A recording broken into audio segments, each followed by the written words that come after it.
Yo la guilde, j'espère que vous allez bien et aujourd'hui une petite news classique, ça faisait longtemps, alors oui je suis désolé, j'ai un peu moins de contenu en raison d'un IRL bien chargé en ce moment, mais dès que cela se calme, on aura un retour progressif des vidéos. Bref, aujourd'hui on va parler de l'action de Blizzard qui va bientôt passer le cap des moins 40% de valeur en 6 mois. On va aborder les petits soucis sur le PVP de la saison de maîtrise, mais on va également faire le point sur les meilleurs DPS et heals de la phase 2. Bref, tout un programme aujourd'hui. Pour ne pas manquer les prochaines news, n'oubliez pas de vous abonner et d'activer la cloche. Sur ce, c'est parti!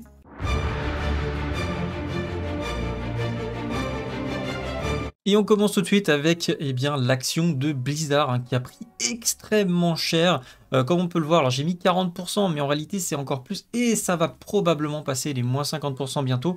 On avait un pic ici le 14 juin. Là on voit qu'on a une différence donc, sur la tranche que j'ai pris à 6 mois où on a un moins 39%, mais en vérité ça commence à 95$ alors qu'il y a eu un pic à 99, donc quasiment 100$ ici, et qu'on est aujourd'hui à 57$, et avec les annonces vous allez voir qu'on est aujourd'hui, ça m'étonnerait pas que ça descende encore. Et là comme on est sur 6 mois, on parle pas vraiment vraiment d'un bad buzz, on parle vraiment d'une action continue et vraiment progressive de la descente aux enfers, on va tout simplement des actions de Blizzard. Et ce qui devrait encore accentuer après tout ce qui s'est passé, après les différentes déboires de Monsieur Kotick et de toutes les entreprises qui sont retirées progressivement et ont retiré leurs investissements chez Blizzard, notamment les trésors des États de Californie, de Delaware, d'Illinois, du Massachusetts, du Nevada et de l'Oregon, qui ont demandé une réunion avec Activision d'ici le 20 décembre afin de discuter de la réponse des entreprises aux défis et aux expositions aux risques d'investissement auxquels Activision est confrontée, en indiquant qu'ils envisageaient l'appel au groupe d'investissement SOC à évincer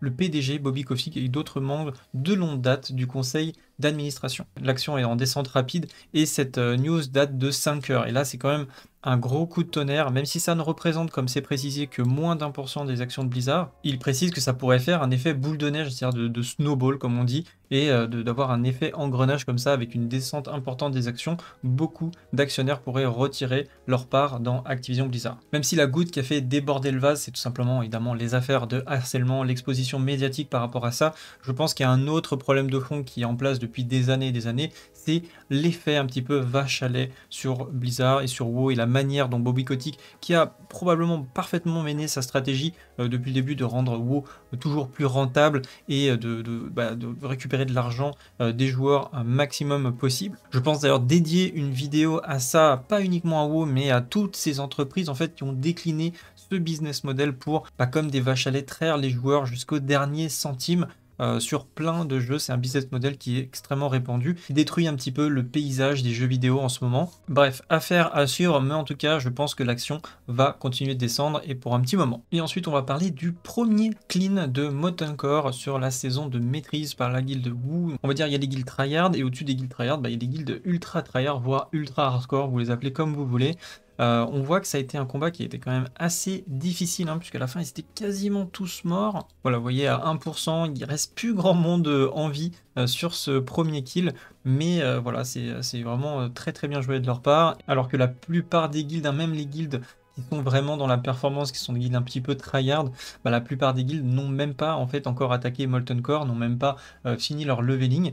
Donc voilà, c'était vraiment, je pense, pour le challenge, et on va essayer de suivre les prochains cleans, notamment les premiers cleans français. Ensuite, un drama par rapport à Blizzard encore et toujours, et oui, des dramas, il y en a toujours chez Blizzard, c'est la folie.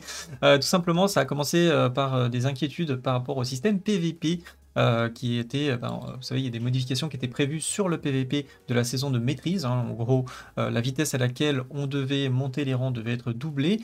Eh bien, il y a un post qui dit que Blizzard a menti à propos des changements sur le ranking de la saison de maîtrise. La formule est à 100% la même que à l'époque. Et effectivement, il y a 11 heures, Blizzard a mis un petit message: nous sommes en train de faire une investigation.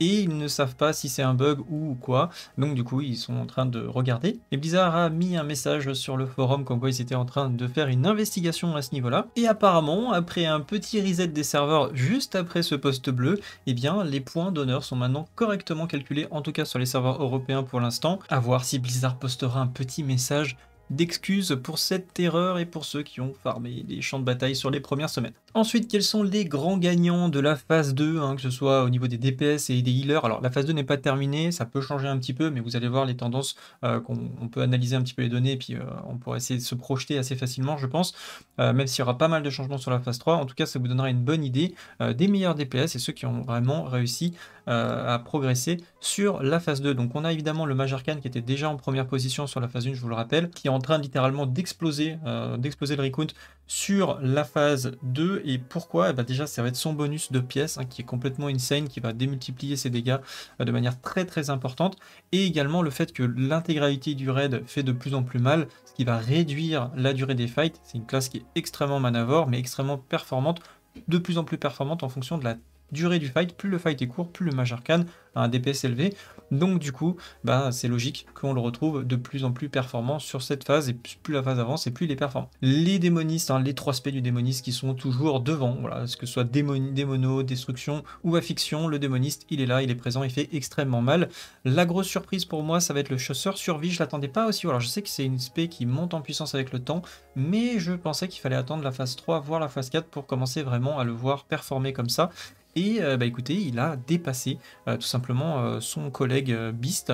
Et en plus, le fait qu'il apporte des buffs très importants pour les mêlées, on voit que ça devient une spé extrêmement intéressante à jouer en raid. Le guerrier fureur aussi qui fait son petit chemin par rapport à la phase 1, qui commence à prendre du terrain et à monter dans le classement. Je pense que sa plus grosse progression, comme pour le voleur, alors je pense que ce sera plus impactant sur le voleur sur la phase 3, mais je pense que la phase 3 va énormément bénéficier à la plupart des mêlées, et le guerrier fureur devrait vraiment augmenter dans le classement. Très bonne surprise aussi sur le Palvandi qui continue à monter dans le classement, une spé qui est très très recherchée. Si vous hésitez à jouer cette spé, c'est recherché en raid et ça fait vraiment très mal. Et ensuite pour le milieu du tableau, on a le guerrier arme qui est aussi pas trop dégueulasse, hein. Franchement il se place plutôt pas trop mal, en plus d'apporter des debuffs physiques intéressants. La maîtrise des bêtes qui commence à bien descendre, hein, malheureusement par rapport à la phase 1, il était vraiment tout en haut du tableau, et là c'est la dégringolade pour l'espé beast qui se retrouve quasiment au même niveau que le Chamélio, le Mage Fire et le voleur combat. On peut voir sur la progression ici que le Mage Arcane, hein, vraiment il a explosé au milieu de ces phases. Sur les 2 derniers mois, il fait que monter, que monter, que monter. On voit aussi au début de la phase la maîtrise des bêtes qui était tout simplement devant le chasseur survie,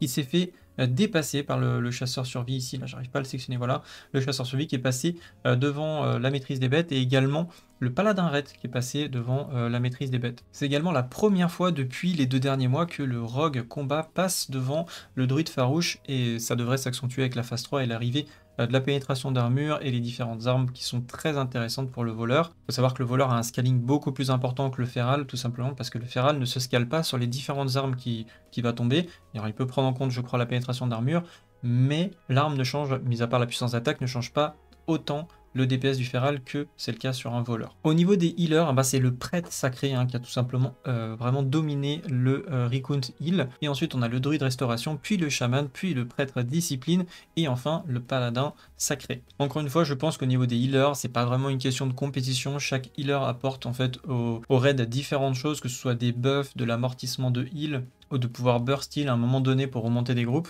Mais bon, ça vous permet d'avoir une petite idée d'où vous êtes censé être en tant que healer dans votre raid. Et pour finir, un petit point sur la population de Burning Crusade, puisqu'on a les données là un petit peu sur les derniers mois.